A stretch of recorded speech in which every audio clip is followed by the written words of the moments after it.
નમસ્કાર વાલા દર્શક મિત્રો, સ્વાગત છે આપનું આપણી આ યુટ્યુબ ચેનલમાં.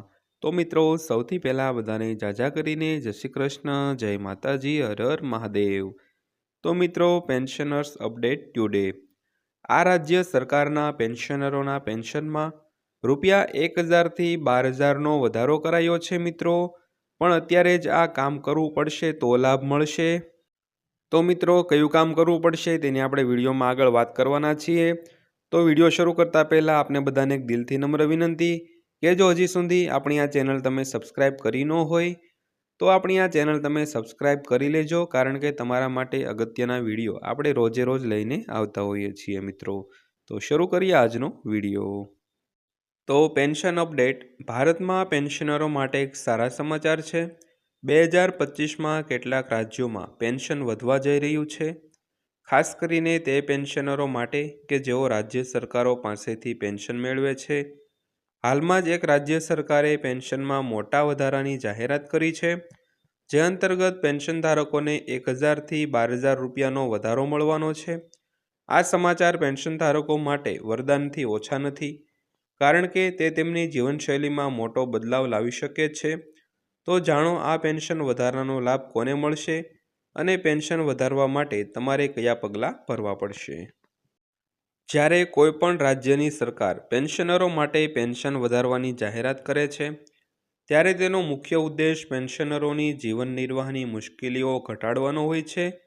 તો 2025માં પેન્શન વધારવાનો આ નિર્ણય પેન્શન ધારકોની આર્થિક સ્થિતિ સુધારવા માટે લેવામાં આવ્યો છે, જેથી તેઓ તેમની રોજિંદી જરૂરિયાતોને સરળતાથી પૂરી કરી શકે. તો રાજ્ય સરકાર દ્વારા પેન્શનમાં આ વધારો મોંઘવારીને ધ્યાનમાં રાખીને કરવામાં આવ્યો છે.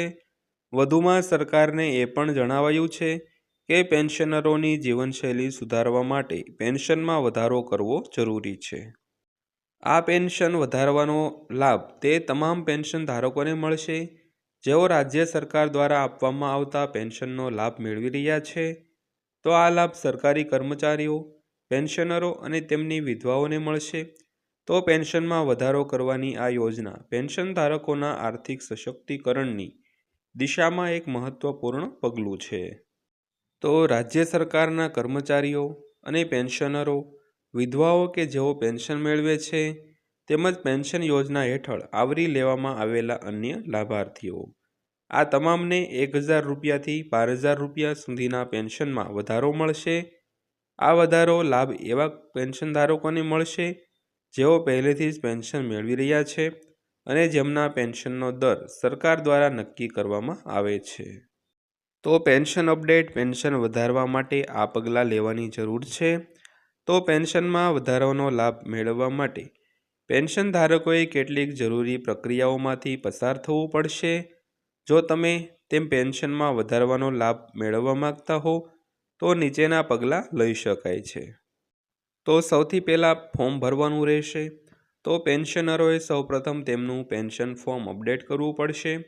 આ માટે તમારે નજીકની પેન્શન ઓફિસનો સંપર્ક કરવો પડશે અને તમારી પેન્શન સંબંધિત માહિતી અપડેટ કરવી પડશે.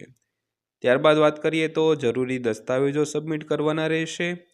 તો આધાર કાર્ડ, બેંક ખાતાની વિગતો, પેન્શન સ્લીપ વગેરે જેવા જરૂરી દસ્તાવેજો પેન્શન ઓફિસમાં જમા કરાવવાના રહેશે.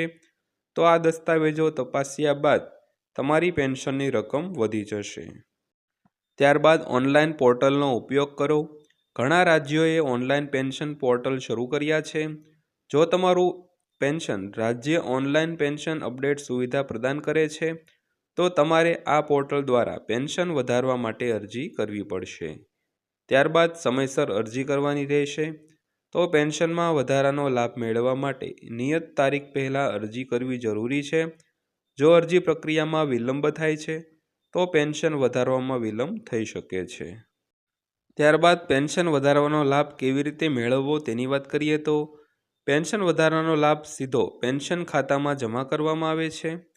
પેન્શન ધારકોને દર મહિને પેન્શનમાં વધારાનો લાભ મળવા લાગશે. આ વધારા પછી તેમના માસિક પેન્શનમાં 1000થી 12000 રૂપિયાનો તફાવત આવશે, જેનાથી તેમનું જીવન સરળ બનશે મિત્રો. તો 2025 પેન્શન અપડેટ હેઠળ વધારો પેન્શનરોને મોટી રાહત લાવશે. આ પેન્શન વધારો માત્ર તેમની આર્થિક સ્થિતિ સુધારવામાં મદદ કરશે નહીં, પરંતુ તેમની જીવનશૈલીમાં પણ સુધારો કરશે. આ વધારાનો લાભ મેળવવા માટે પેન્શનરોએ જરૂરી પ્રક્રિયા પૂર્ણ કરવી પડશે અને સમયસર અરજી કરવી પડશે. જો તમે પેન્શનર છો તો તરત જ કાર્ય કરો અને પેન્શન વધારાનો લાભ મેળવવા માટે તમારા પેન્શન ખાતાની માહિતી અપડેટ કરો મિત્રો. તો મિત્રો આ આજની માહિતી પસંદ આવી હોય તો વિડીયોને લાઈક કરજો અને રોજે રોજ આવી જ માહિતી મેળવવા માટે આપણી આ ચેનલ પણ સબસ્ક્રાઈબ કરી લેજો. તો ફરીવાર પાછા મળીશું એક નવી માહિતીના વિડીયો સાથે. ત્યાં સુધી સૌને જય હિન્દ, વંદે માતરમ.